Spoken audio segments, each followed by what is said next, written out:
right. Hey, everyone. Welcome to this week's Freedom-Preneur Show, guys. This is a place where entrepreneurs come to learn and grow. My name is Rhonda Swan, the Unstoppable Mama. If you haven't seen me before, well, you're going to get used to it because you'll see me here every week, every Wednesday at 9 o'clock. We bring this show together for a powerful reason. One is because I want to create a safe place for entrepreneurs, whether you work online or not, to start learning and thinking of different ways that you can become a freedompreneur. You know, the way our family likes to run our life is truly being able to live free. Now, we've been traveling the world now for 8 years. I actually retired myself and my husband Brian from a corporate position. I was in pharmaceuticals. He was an engineer living in San Diego. And one day I went, this is not cool. I don't want to do this anymore. And I watched an interview of Steve Jobs. It said, if you're not going on the internet or you're not figuring out a way to build and make money on the internet, you're going to miss out. And everyone around me at that time, that was in like, when was that? 2004, pretty much, about 2004. They're like, yeah, that's all a bunch of crap. That's a bunch of garbage. That's a bunch of scams, right? So I tell all my corporate executive friends, I'm quitting my job.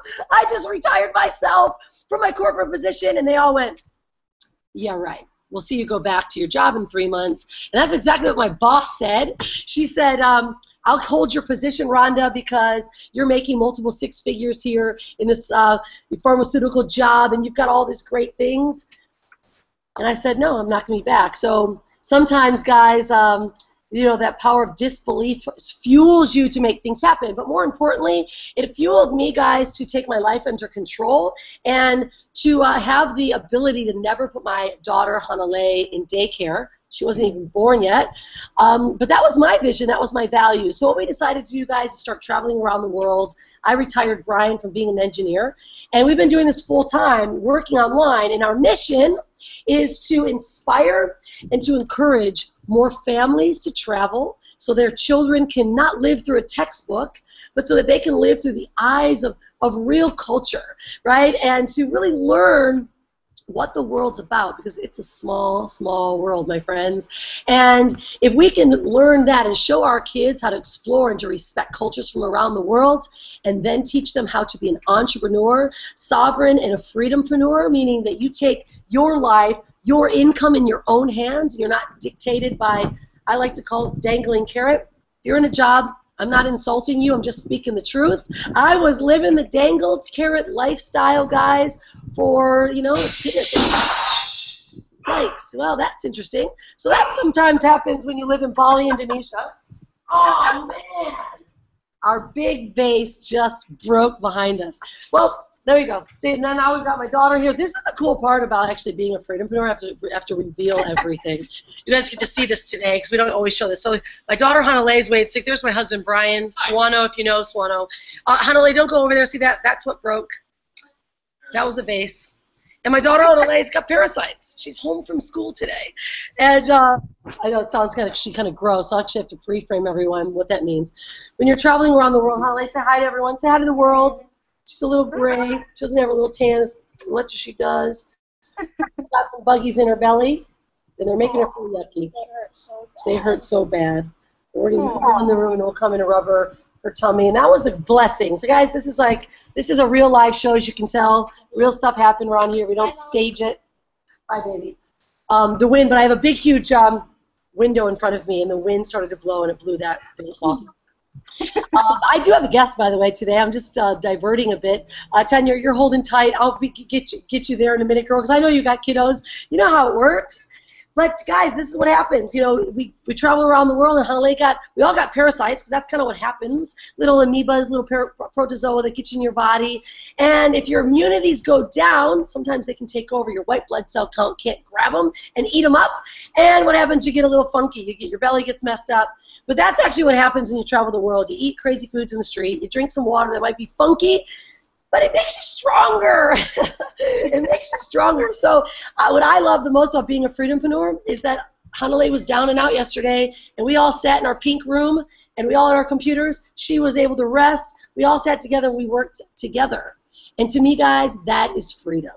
So whatever freedom may mean to you as a freedompreneur, it might just mean making a couple extra bucks that you call your freedom account, right? Or it could be you being able to travel, or maybe it's leave a job because you do want to be home with your kids. Whatever it may be, guys, we want to help you get there and show you and inspire you, and we bring amazing people every single week that have nothing to gain, only to give. Because as a freedompreneur world, we live in a world of a lot of takers. A lot of people are taking, just like corporate does to you. They want to get everything you got, and they really don't want to compensate you for it. But we're all about giving more so that you can then begin and be able to stand on your own 2 feet. So that's the objective is of this call, and to inspire you that great things are around the world, great people are here to share and give, and what better place to do it than in a cool community called the Freedom-Preneur community. So again, welcome. And if you guys haven't joined our private Facebook group, you're welcome to do that on this page. It's a really cool, it's totally open, nothing's sold in there, right? We've got some cool stuff that we do. We do workshops. We have an academy that we have that actually walks you through the steps of actually becoming a freedompreneur if you like. But it's all up to you. Our community is there to give and help each other and to serve. And so that brings me to a perfect place of transition, which is into my inviting my guest host to come out today, Tanya Patxot. There we go, Tanya. Did it again. Patxot. She's got it. The spelling is so crazy that I'm like, my tongue gets twisted every time I try to say her last name. If you guys were on the show last week, I did the same thing. I'm like, but she's got a cool last name. Patxot is her last name. And Tanya's actually a freedompreneur tribe member. We've got a tribe here. We don't call them, team members. We're a tribe because we all come together to help.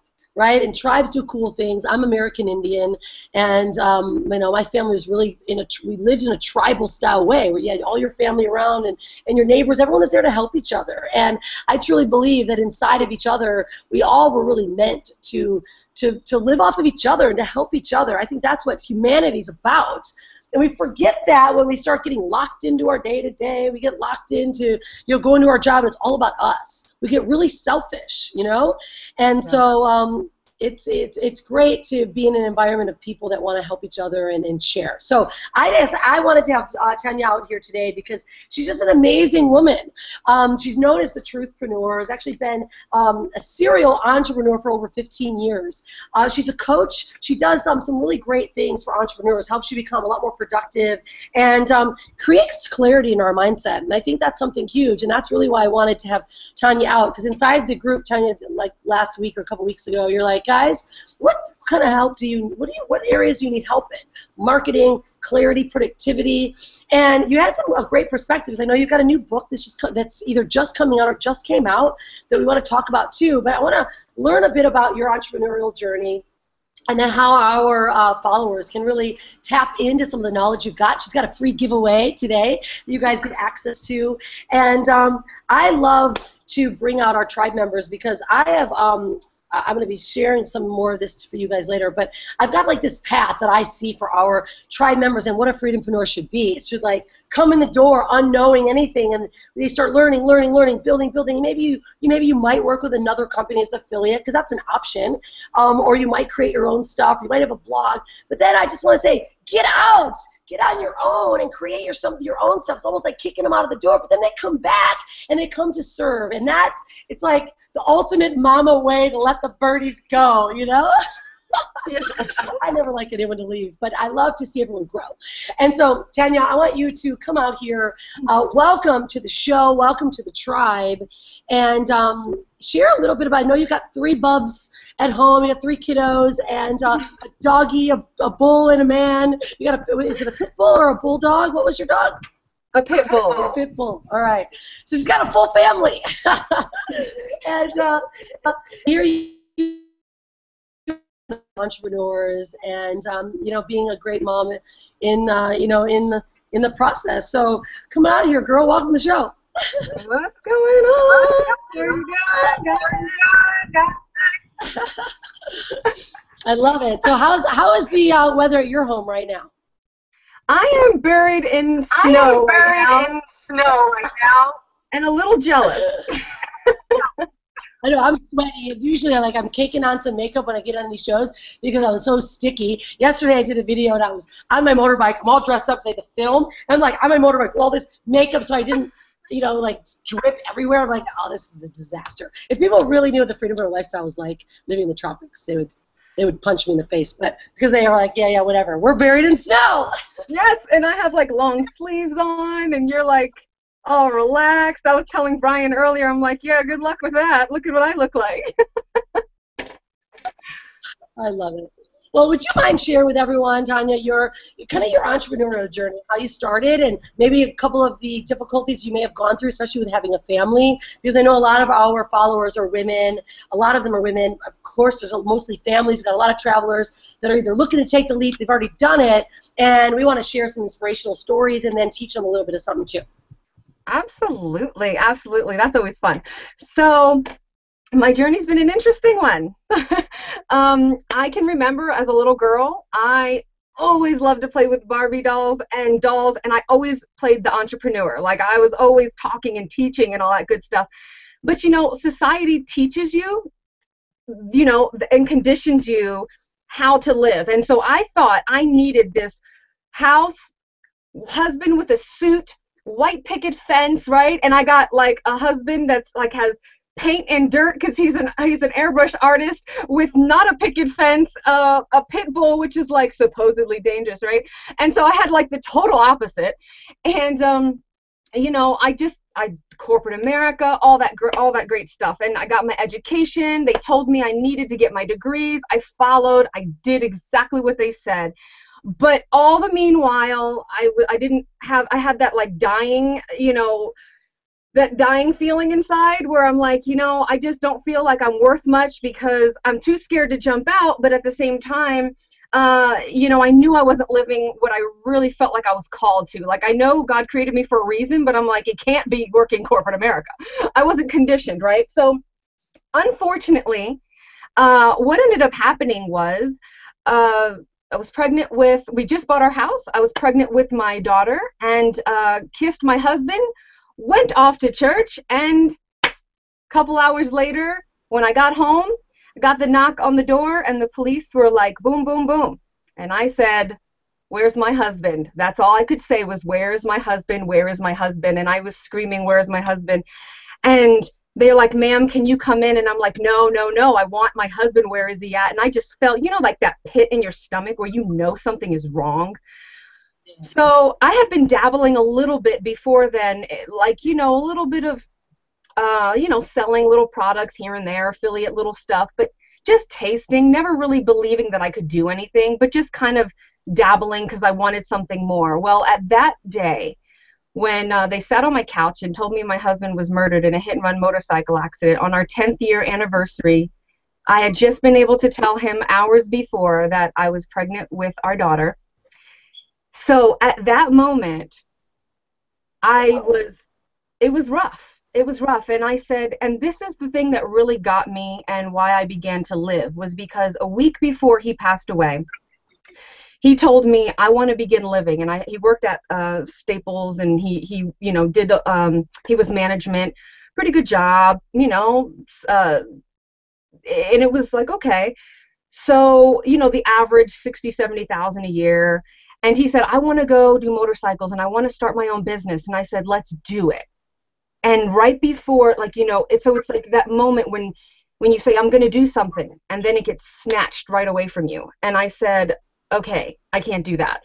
Well, later on, long story short, later on, I needed some extra time, to deal with everything after my daughter was born. I listened to everything corporate America said. They laid me off and said, I'm not going to give you any more time. You either do what you need to do. And so that Monday I was supposed to go to work, and they sent me home a letter after 5 years and said I was fired with a newborn baby, a grieving 4-year-old. And I tried to figure out, what am I going to do now? And I said, you know what?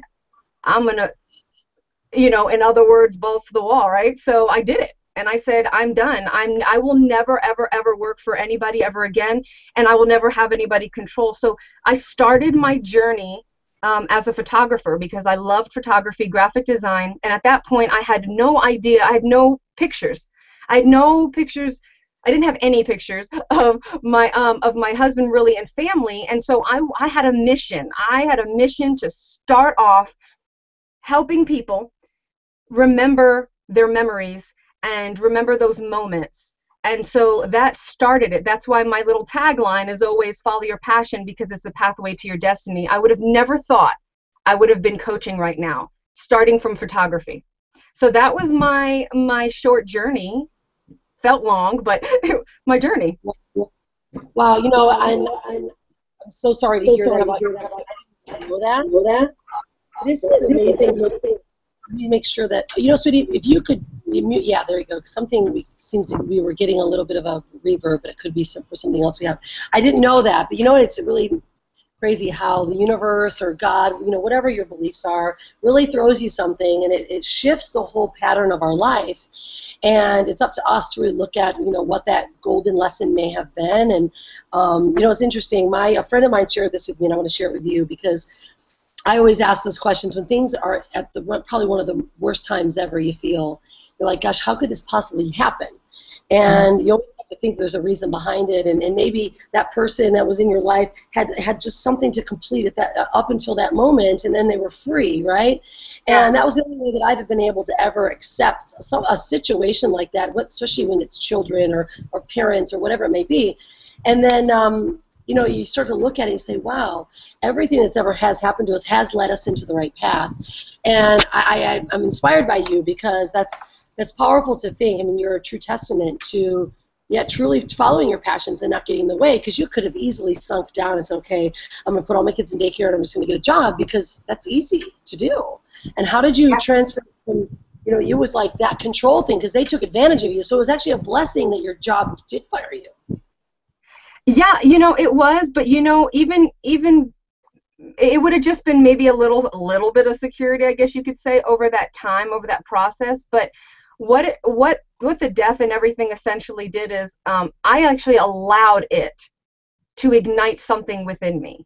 And I think a lot of times when we go through a lot of situations, we don't allow those situations to activate that thing in us. We suppress it, and we don't embrace even like the fears or the negative thoughts, and really embrace those things and realize, like what you said, you know, everything happens for a reason and for a season. And so, you know, it was one of those things where I said, actually, it took away every excuse that I had in the book to not follow what I had. And I didn't even have the full blueprint. I didn't know the full blueprint. But I said, I'm willing to fail along the way, you know?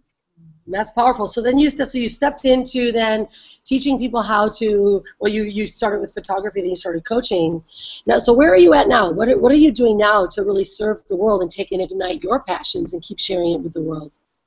Yeah. Well, you know, actually a couple years ago, I sat down for breakfast with one lady, and it turned into 150 entrepreneurs in my local community.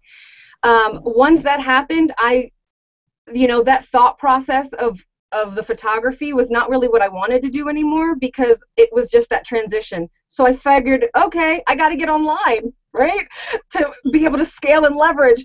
And so I started blogging, and obviously, you know, started figuring all these other different, you know, how to social media and marketing and everything. And then realized that every time I spoke to somebody, I always brought them some type of clarity, productivity, understanding. Whether it was with social media, blogging, branding, it didn't matter. It was just a different clarity.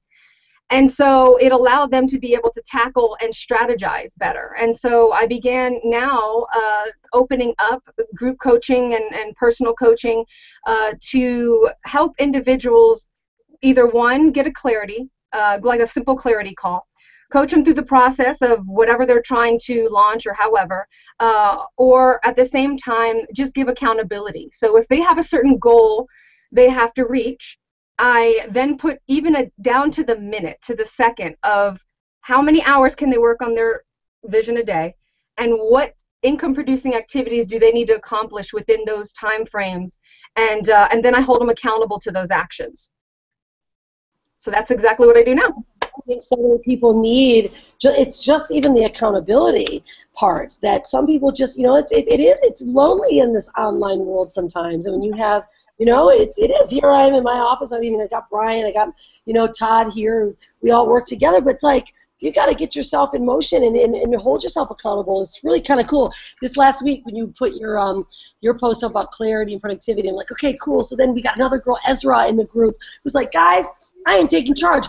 Let's be accountable for each other. Now we got a DMO, kind of process up there. What really, how do you schedule your day? Because you always got to go with what's making you the most money, right? You can work on our passions forever, but sometimes like, okay, what are the income producing activities now that we structure that so we still have time for our passions, we still have time for our kids, we still have time, because I'm the worst. There's times where I'm like, my butt will be anchored in and I'm just all into it, and I'm like, what am I doing? I'm either building and recording and preparing for stuff, and I'm like, dang, I've been building stuff, but I haven't done any income producing activities yet, or I haven't been with my kids yet, or my daughter yet. So, but it's good to get yourself accountable, and I think that's a powerful structure to really help people with. Do you have a name of your coaching program? Do you have a certain name that they can kind of peep at you or look for you in a different space on a blog? Yeah. You can actually just go to TanyaPatxot.com. Will you spell that last name, sister? It's TANYA. PAT as in Tom, XOT.com, and that actually has all of my blog, my social media, and everything into it. And the whole goal, honestly, is to eliminate overwhelm, right? Because we can buy all these products and programs, but if you don't know how to implement them and use them for your business, it becomes a little difficult. So. Absolutely, and you have like 5 stages or 5 steps to creating or increasing your productivity.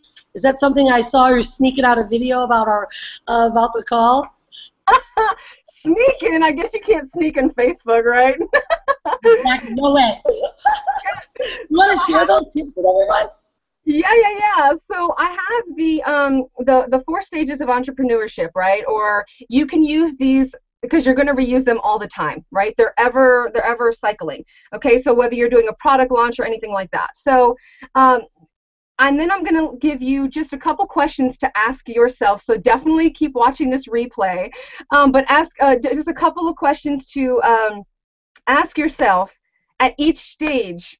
Okay, so that way you can get that clarity. So the first one that you're going to look at it's your dream stage, and that dream stage is your unconscious incompetence. Okay, that means that you have a dream or you have a desire to do something, but you don't know that you don't know something. Right? You just know that you want to do something. That's it. So the question that you're going to ask yourself is, what do you want? And that's a hard question for some people because they don't feel like they deserve something, and so they kind of, instead of what they want, they kind of put whatever society has put on them that they want. And so it really becomes, that freedom-preneur word. Well, it's freedom, break the chains, and what do you really want? What is the outcome that you want to achieve, right? The destiny, that outcome. So for instance, if I wanted to be, if I wanted to create a legacy, how am I going to create a legacy? Well, I'm going to create a legacy through coaching. I'm going to create a legacy through authoring, online programs. That is going to be my navigation. So if any opportunities come to me that don't line up with that opportunity, with that legacy or that end result, then the answer is no, right? That's a hard thing for people. The answer is no if it doesn't line up. So I love it because I have a gauge. So if somebody asks me for an interview or anything, and if it doesn't line up, I can easily just say no, I'm sorry. The next question is why do you want it? What purpose is it going to serve for the greater vision, whether you're doing a product or it's the end vision? And then the biggest thing of all, you got to count the cost and then ask yourself, are you willing to commit to the cost? Because it's a long process. And I'm not saying that you're not going to have those many successes along the way, right? But whenever you have a dream, you always count the cost. There's that proverb that says count the cost. And it's so important. So many people don't count the cost. And so they get overwhelmed and then they think that they're failing when all it is the process. Did you want to say something, Rhonda? Yeah. I do, because I'm like, this is such a big deal. Everyone needs to get that because, and what are the costs? It's even to like break down what the costs are. The costs are sometimes, guys, the time and effort. Just what are the costs it's going to take? Sometimes you have to say, okay, I'm willing to take these next 90 days or even 12 months. Because to be honest, in the beginning, I didn't necessarily weigh out the cost, but I was willing to do whatever it took. So for me, the cost didn't matter, and that meant for me almost 18-hour days because I was working a job. I was learning during my lunch hours, and then at night I was calling prospects and learning marketing. So my costs were time at that point. I'm like, I got to put the time in, and to make sure, and I had to invest, right? So costs are also an investment. Costs are time, and they're also, you got to go through the process. And I think that it's important for all entrepreneurs to understand that just understanding what your costs are. And sometimes you're going to give up things. You might be giving up your Friday night, going out at night, right? Yeah. To build the thing, or in whatever it may be. Or it could be in the beginning, and this is just complete truth for some people. Sometimes it's okay, kids, I'm doing this, and just because I may take out an extra hour during the week or an extra hour during the day, can we please all commit knowing that mommy's committing to do this because I'm doing it for our well-being? And I think that's sometimes really hard for women especially because those costs aren't something that we're programmed to give up, but they're necessary at times. Even with Hanalei, I'm still working, so she understands because we communicate. Listen, in order for us to live this life, mom's here with you. She's not well today. I'm here with her, but I still need to get these calls done. Or these are things that we do to serve not only the world, but to also keep our family, living this way. And I think that's an important conversation for not only parents, but to understand what those costs are related to as well. And it's not always monetarily. Yes. Honestly, the cost personally is greater than even monetarily. And so that's something that's really, I know a lot of people want to grow, but even when you're doing a program or something like that, count the cost to that program and say, am I willing to implement and take the time? I know how many times it says, okay, do this productivity tip, and you don't write it down, but there's a method to the madness, right? And so, this is something that people don't realize. Just to be productive can save you hours upon hours, at minimal 4 to 8 hours, even in a week time frame, just from being productive. So there's a big counting the cost. That's why I said you can use these stages in anything that you're looking at. So stage two is your distress stage. Okay, stage 2 is your conscious incompetence. Right? That is the stage where you know that you don't know something. And that is a pride thing, an ego thing, an ouch thing, whatever you want to call it. It's what it is, okay? So I made it a little distress thing, So, and then what I want you to ask yourself is this. What is your current situation, right? And this is kind of, what you do and do not know. So evaluate your current situation. Right? And lay it out on the table. You got to write it down. When you write things down and you make things plain, it really gets ingrained in you because you're thinking, you're hearing, you're seeing, you're experiencing, and that's the purpose of a lot of the writing those things down. Then the next thing you're going to want to look at, what are the 3 fundamental things that you need to master, right? Because you don't need to master everything. Now, I will recommend that you do learn your blogging, your social media, your funnels. Why? Because you need to, if you're going to even contract somebody out, you need to know these things enough to have an educated conversation, enough to understand how things function in a business. And the other thing is, eventually, so many individuals I know become coaches at the end and never would have thought it. And so, you prepare. And so you want to just focus on, after you figure out what you don't know, is it pertinent to that situation at that point in time, right? Do you have to know it right then and there? Or do you need to know something else before you learn that other task, right? Because we can find ourselves working on, let's just say, social media or something different and find out we are not even branded, let alone we want to launch a product. And so we don't build the like, know, and trust factor. So people jump too far ahead, right? And so the other question you want to ask yourself is, what are the resources and relationships to get what you want or to get where you're going, right? And under those, you want to say, what can you do? What can't you do?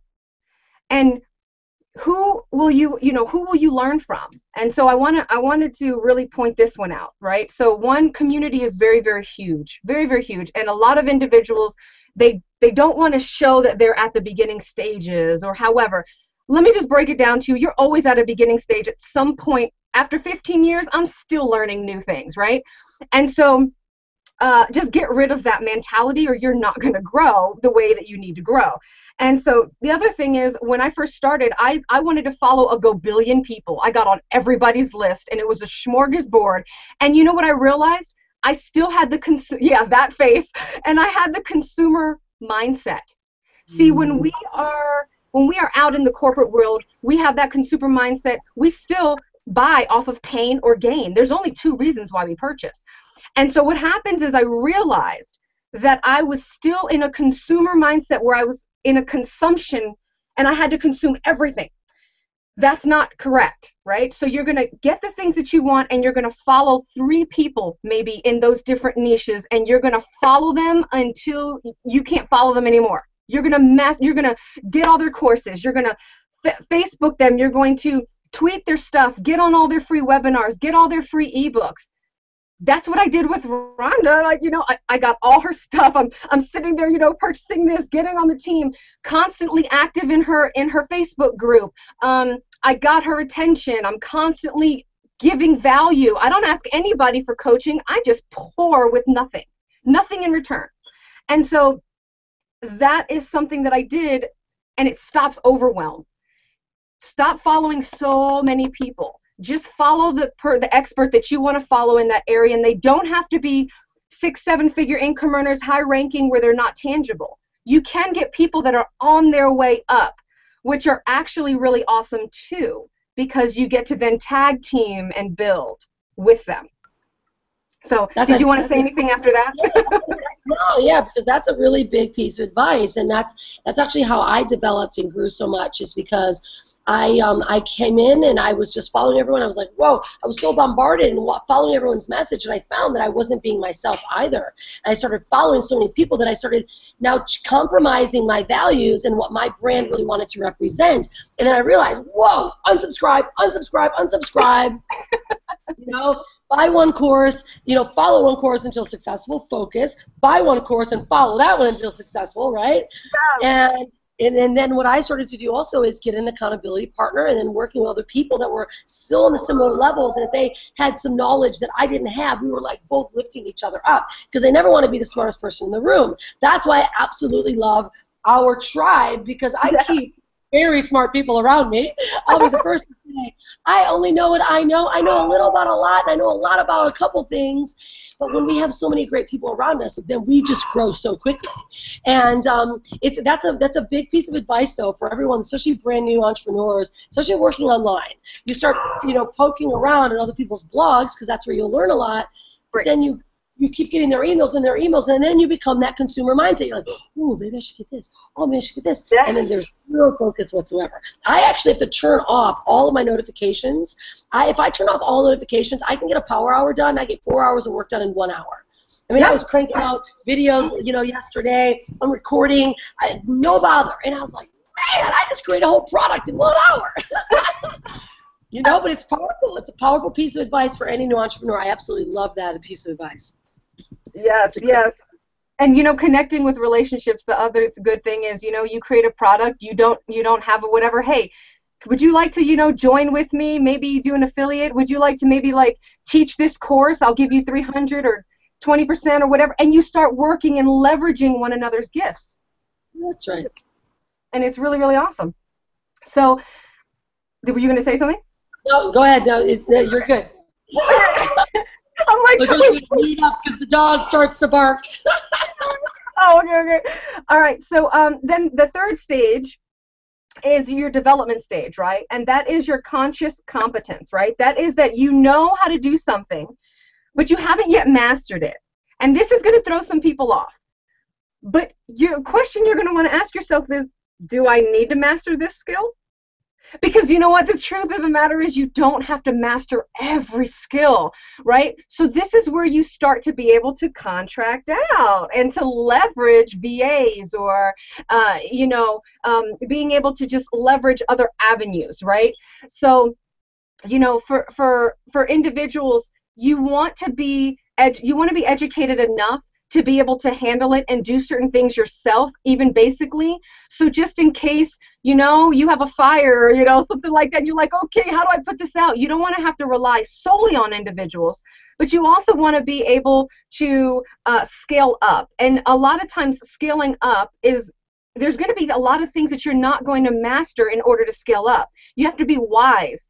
And so that's where we looked at, stage one, that dream, and really saying, okay, the ultimate goal, do I need to master this skill set? If not, I'm going to contract this out and I'm going to scale up one of the other skill sets that I need to master. And this allows us to achieve clarity and productivity because we're not gearing off into something that we don't need to gear off into, right? And so that is huge for individuals, and they have this mindset that I need to know everything. And that's hard to get rid of, but I'm going to encourage you that if you want to scale up, you want to hit those, 5-figure, 10-figure, whatever your goal is, you're going to have to legitimately, realistically take a look at what you need to master and what not needs to master, because you need to know what is your time's devoted to and what it is your time not devoted to. Right? So your last stage is going to be the demonstration stage, right? So this is the fun stage. This is the unconscious competence, right? So this is when you know something and you're like, yes, sir, I mastered it, right? Like you have that skill set and it's mastered. You don't even need to think about it. Like what Rhonda said, I bet you we do the same thing. You're like, okay, what's the topic? All right, sweet. You hit play. You don't even have a script. You're just like, blah. And then it's like, man, I killed that, because it's like, it's in you. It's in you. Like, you don't even need to script anything. It's just in you. And so that's the mastery. And so then you're going to ask yourself from there, how can I scale this up even more, right? And then you're going to ask yourself another thing. How can I monetize this skill or product for my service or product or service or anything like that, whatever you're doing. And then, so now you have this clear stage, and then your number 5 is rinse and repeat. So I use this not only to find out the ultimate thing that I wanted in my legacy, that thing, and you have to do it, every 3 to 6 months because you're kind of ever changing, and then you want to use it. Let's just say, launching my book. I had to figure out what is my true purpose. What am I getting out of this? What's really happening? What do I need in it? And it allowed me to go through this process. And so if you can realize that you're going through these 4 stages consistently, then you can identify where you're at if you're struggling and you're frustrated and you want to cry and you want to let's rip your hair out and you're like, I can't do this, I want to quit. You stop and you say, wait a minute, I'm at distress. Okay, what happens at distress? Let me ask myself my questions. And then you take yourself on and you now follow these steps and you have a resolution. And you realize that it's a part of the process and that there's nothing really wrong with you. You're just going through the process, right? So those were my steps for you, my stages. I love it. It creates clarity, right? It does, but it gives you permission to be in those stages. And I think awareness and clarity is everything. Because if we're like, oh, I'm just in distress mode, then you realize what's going on and I'm getting ready to move into the next phase. And that's, to me, I think really important because I go through these same exact phases all the time. Right? It doesn't matter what different level you're learning. We're doing a lot of new things right now. It's like, whoa, I feel like I'm back to brand new again, right? Because no matter what, as long as you're always growing, and that's something, especially as a freedompreneur, you've got to always be growing, and you have to be able to reach out and say, I don't know this, and that's okay. And that's something that's very good for me, because I'm always the one that's like, I got to figure all this out. And it's like, no, you don't. There's great people around you, and that's really why I like such a great tribe of people. So, Tanya, this has been awesome. I know that our tribe, of course, of Freedompreneurs and our avid followers are going to be loving this. This is going to actually go right inside of the Academy, and this is going to be turning into a podcast coming up very soon. So we launched the new podcast. So it's your presence, and you've really served, I think, the grander community. And, of course, those of you guys are like, wow, this is really cool. I want to be a Freedompreneur too. Well, then certainly you can join us inside of our free Facebook groups where we all leverage. But more importantly, again, share with them exactly how to find you. They can find you, of course, inside of the Academy because she's very present in helping and giving up, a lot of her assistance inside of the group. And but where else can they also find you? You honestly just find me at TanyaPatxot.com. So that's Tanya, Tanya, and it's Patxot, Patxot.com. Of course, my blog, my website is thetruthpreneur.com, but it's always easier just to go to that TanyaPatxot.com. It has all of my social media links, everything, my bio, so it makes it really, really simple to get a hold of me. I love it. That's perfect. And I know that you're giving away a free gift. It should be popping up on the right-hand side right now. That is your, I believe it's called Behind Social Media. Is that right? Yes, behind social media are real people. Right. I think a lot of people forget that, and so in there I just teach you a little freebie. I teach you just simply how to leverage social media, automate the task and be productive, but yet don't automate the things that really matter, which is the connecting with the people and being present and active. So, a lot of people get overwhelmed with being able to post and be active. So I show you what to automate, what not to automate kind of thing. Yeah, that's perfect advice because especially we are in the social world. It's called social for a reason, and I think some people take advantage of social media. That is my office. Facebook is like my place to play. That's where I work. That's where I get to hang out with all my peeps all day. So you got to be do certain things every day that allows people to know that you are human, you're approachable, and that not only builds your know, like, and trust, but also builds your credibility, and it positions you in the marketplace as someone that they can rely and trust. And then, guys, it's all she wrote when it comes to when you have something to offer. If you've been given enough value and you're interactive in social media, people are going to want to have what you have to offer, and they're going to follow you and buy your stuff, and then it's called law of reciprocity, right? We all do it together. So, Tanya, thank you so much for being here. I'm really excited for all of you guys to not only get access to behind social media so you guys can learn more, but to also learn and follow Tanya on TanyaPatxot.com so you can follow more of what she has to offer, guys. And make sure that you give some noise below, share some comments and questions inside the group. You got anything for Tanya? I know that she's here for you guys. And take a snapshot right now. We'll all pose. Take a snapshot. And post on social media and know how much fun you had this week on the Freedom-Preneur Show. Again, this is a non-sales show. It's pure value, so you can share it with your people and your teams. In fact, we have an internal Facebook group that has their own links that connects to their offers so that they can get credit for anything that's being shared here today, too. So, guys, have a great one, and always be unstoppable! Thanks again, sister.